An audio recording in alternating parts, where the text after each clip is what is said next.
السلام علیکم ورحمۃ اللہ۔ لاسٹ ویڈیو میں ہم نے ڈسکس کیا تھا کہ رسول اللہ صلی اللہ علیہ وسلم کی پیدائش کے وقت پوری دنیا کس طرح جہالیت کے اندھیروں میں ڈوبی ہوئی تھی، اور پھر رسول اللہ کی پیدائش کیسے ہوئی۔ ان کی پیدائش مکہ میں ہوئی جو کہ پوری دنیا کا سینٹر ہے۔ رسول اللہ صلی اللہ علیہ وسلم کی پیدائش کے وقت ان کے والد عبداللہ کا انتقال ہو چکا تھا۔ جب وہ پیدا ہوئے تو یتیم پیدا ہوئے۔ اللہ نے اپنی بیسٹ آف دی کریشن، سب سے بہترین تخلیق کو، اس کائنات کے بہترین انسان اور اپنے رسول کو یتیم پیدا کیا۔ رسول اللہ صلی اللہ علیہ وسلم کے دادا عبد المطلب کو رسول اللہ سے بہت پیار تھا۔ انہیں اندازہ تھا کہ ان کا یہ پوتا ایک بہترین لیڈر ہوگا۔ اللہ نے عبد المطلب کے دل میں رسول اللہ کے لیے ایک خاص محبت پیدا کر دی تھی۔ وہ رسول اللہ صلی اللہ علیہ وسلم کا بہت خیال رکھتے تھے اور ہر طرح سے ان کی دیکھ بھال بھی کرتے تھے۔ لیکن کچھ ہی سالوں کے بعد عبد المطلب کا بھی انتقال ہو جاتا ہے۔ لیکن رسول اللہ صلی اللہ علیہ وسلم کی والدہ آمنہ بنت وہب نے رسول اللہ کی پرورش اکیلے نہیں کی تھی۔ ان کے ساتھ عبد المطلب موجود تو تھے، پر ان کے ساتھ ان کی غلام بھی تھیں جن کا نام ایمن رضی اللہ تعالیٰ عنہا تھا۔ ان کے بارے میں ہم ایک ڈیٹیل ویڈیو آلریڈی بنا چکے ہیں جو کہ اس چینل پر موجود ہے۔ رسول اللہ صلی اللہ علیہ وسلم کہا کرتے تھے کہ میں اپنی ماں کے بعد ایمن رضی اللہ عنہا کو اپنی ماں مانتا ہوں۔ اس وقت شہر میں رواج تھا کہ لوگ اپنے چھوٹے نو مولود بچوں کو چھوٹے شہروں یا گاؤں دیہاتوں میں بھجوا دیا کرتے تھے۔ وہ اس لیے کہ شہر کی زندگی گاؤں کی زندگی سے بہت الگ ہے۔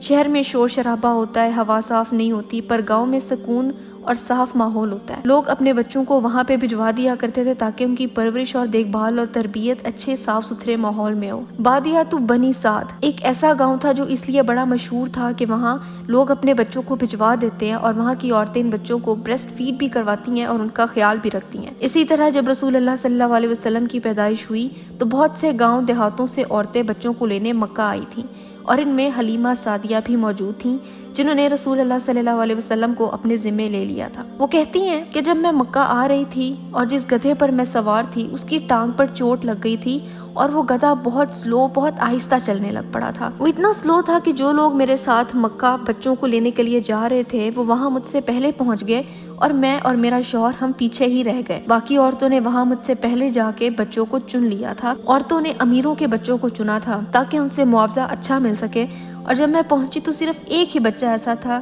جس کو کسی نے نہیں چنا تھا۔ یہ بچہ رسول اللہ صلی اللہ علیہ وسلم تھے۔ گدھے کو چوٹ لگنے اور حلیمہ سعدیہ کا وہاں لیٹ پہنچنا اللہ کا ایک پلان تھا۔ اسی لیے جب بھی کسی کام میں دیر ہو جائے تو سمجھ لینا چاہیے کہ اس میں اللہ کی ہی کوئی مصلحت ہے۔ حلیمہ سعدیہ نے دیکھا کہ ایک بچہ ہی رہ گیا جو کہ یتیم ہے، اور اسی وجہ سے کسی عورت نے بھی اس بچے کو نہیں چوز کیا تھا، کیونکہ جس بچے کا باپ ہی موجود نہیں ہے تو اس کے گھر سے معاوضہ کون دے گا۔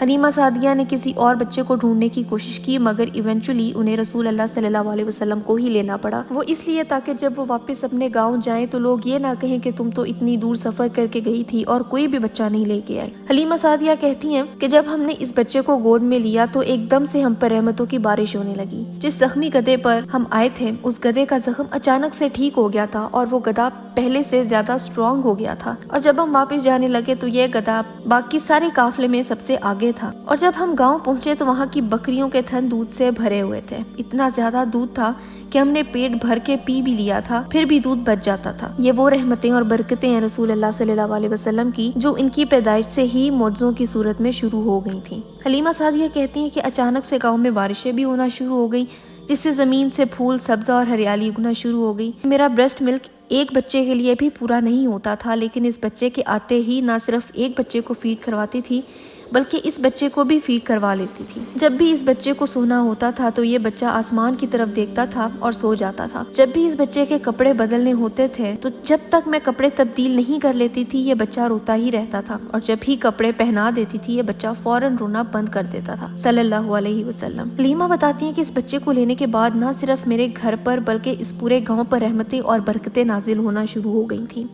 محمد صلی اللہ علیہ وسلم ایسے بچے تھے جو باقیوں کی طرح چھوٹی چھوٹی باتوں پر لڑنا جھگڑنا نہیں کرتے تھے۔ وہ بہت کام اور ریلیکس بچے تھے۔ چھوٹی عمر سے ہی رسول اللہ صلی اللہ علیہ وسلم پاورفل لینگویج اور صاف زبان بولتے تھے۔ گروئنگ اپ ایک دن وہ اپنے رضائی بھائی کے ساتھ گھر کے باہر کھیل رہے تھے۔